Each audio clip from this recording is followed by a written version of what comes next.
Interim set up کے ساتھ غیر معینہ مدت کے لیے پاکستان کے اوپر قابض رہیں، لیکن جو پاکستان کا آئین ہے وہ اس سے بالکل متصادم ہے. وہ اس میں کوئی گنجائش ہی نہیں ہے کہ اگر کوئی بھی اسمبلی ٹوٹتی ہے اور اس کے 90 ڈیز کے اندر الیکشن ہونا ہر صورت آئین اور قانون کے اندر، یہ اس کو کوئی ٹرانسلیٹ کرنے کی ضرورت نہیں ہے، واضح لکھا ہوا ہے. لیکن پاکستان وہ بدقسمت ملک ہے جس میں جمہوری جماعتیں با جماعت صبح دوپہر شام روتی پیٹتی ڈھنڈورا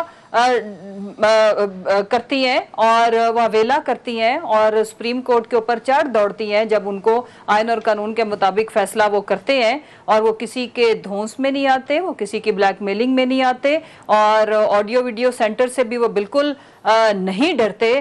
جو پاکستان کی تاریخ میں بدترین کردار کشی کی گئی ماضی میں بھی آج بھی، وہ صرف ترہ امتیاز ایک ہی سیاسی جماعت کا، اور وہ اب ساری سیاسی جماعتوں کو اپنے ساتھ پارٹنر ان کرائم بنا چکی ہے.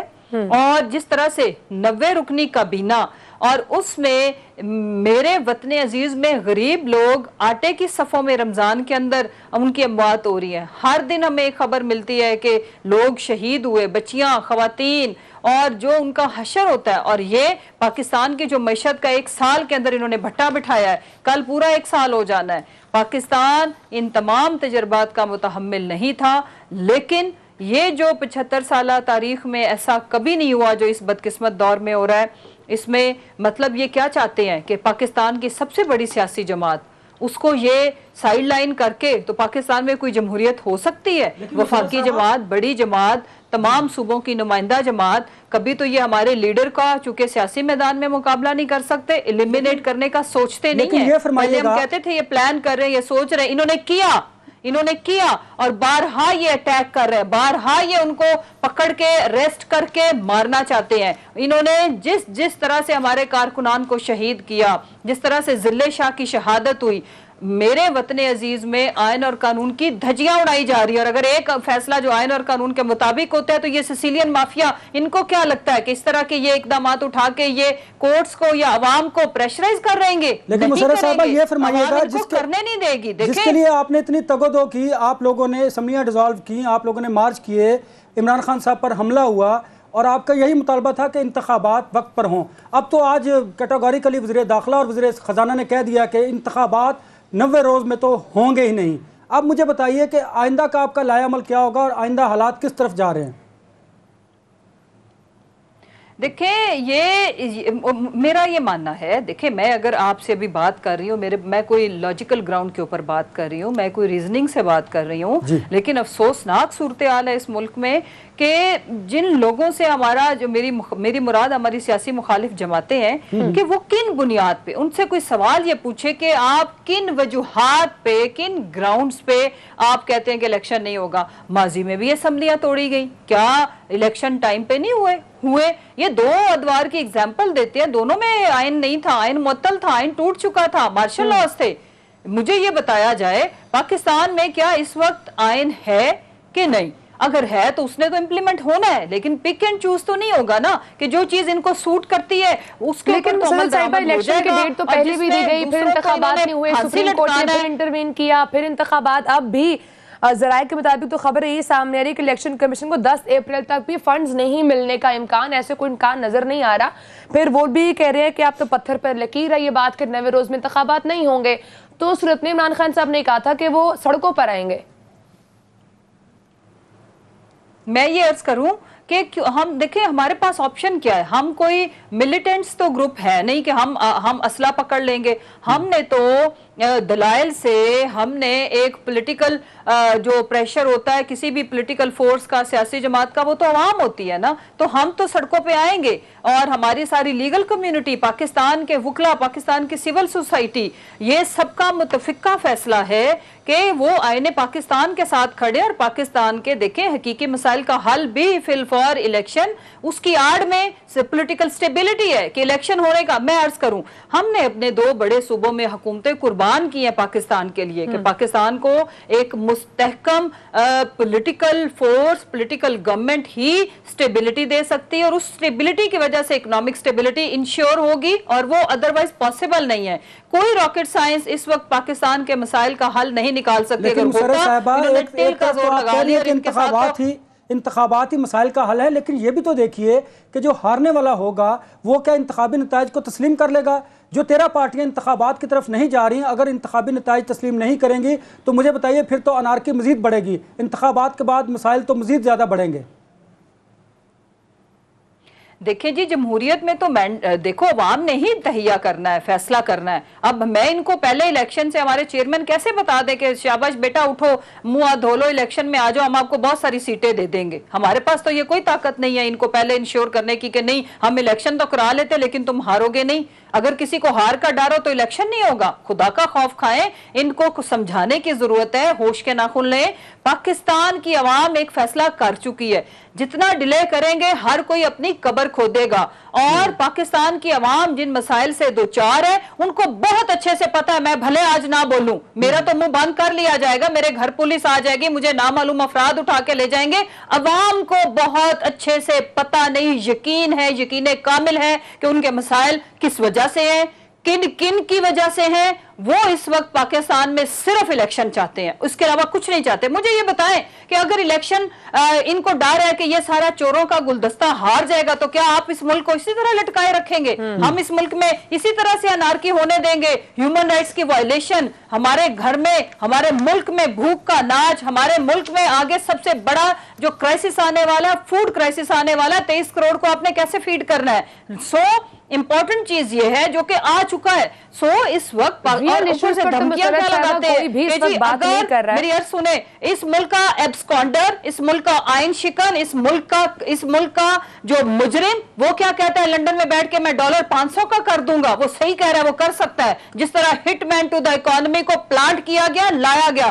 دیکھو ان کی تو دولت ساری کی ساری ڈالرز کے اندر ہے، ڈالر کی پرائس جاتی ہے اوپر تو ماشاءاللہ سے ان کو تو بیٹھے بٹھائے، یہ جو ایک آدھے گھنٹے میں ڈپریشن ختم کرنے کے لیے کروڑوں کی شاپنگ ہوتی ہے نا مالز کے اندر، ہمیں پتا ہے اگر گوال منڈی والی اتفاق فاؤنڈری کی دولت ہوتی تو اس طرح نہ اڑائی جاتی۔ جو 40 دنوں پہ مبنی مریم صفدر نے اپنے بیٹے کی شادی کے فنکشنز رکھے تھے اور پوری دنیا میں ایک گلوبل شادی کی تھی۔ امپورٹنٹ چیز یہ ہے کہ اس وقت پاکستان میں رحم کیا جائے، ورنہ وہ بھی رحم نہیں کریں گے۔ اسی وجہ سے پاکستان پہلے 2 ٹکڑے میں تقسیم ہوا۔ لیکن اس وقت جو ایک آئینی بحران پیدا ہوا ہے انور راز صاحب، اور اس میں کہا یہ جا رہا ہے نواز شریف صاحب بھی، مولانا فضل الرحمان بھی، اور مختلف حکومتی حلقوں کے اندر جو موجود لوگ ہیں وہ بار بار چیف جسٹس صاحب سے مستعفی ہونے کا مطالبہ کر رہے ہیں۔